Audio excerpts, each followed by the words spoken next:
If you're familiar with This Naked Mind, you may hear us say the term data point instead of relapse. And the reason we like to use data points is because if we end up drinking when we weren't planning on it, that's an opportunity where we can actually reflect and learn. And I would love to use a hiking analogy to really clarify why we use this term and why it is actually so empowering.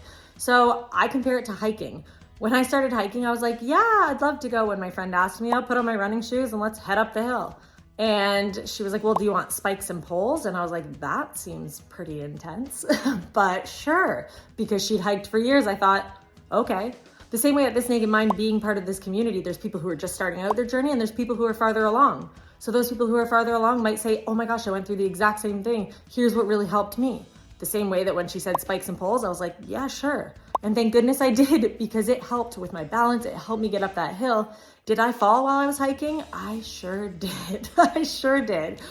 But I got back up. The next time I approached similar terrain where it was wet and there was a rock, I knew I had fallen previously. So I thought, you know what? I'm gonna approach this differently next time.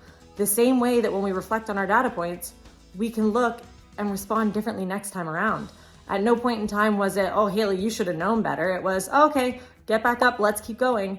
You're starting from experience. You don't have to start from scratch. And at no point was I gonna go back down that hill and start over. I'm just gonna start from where I am with more knowledge and more tools.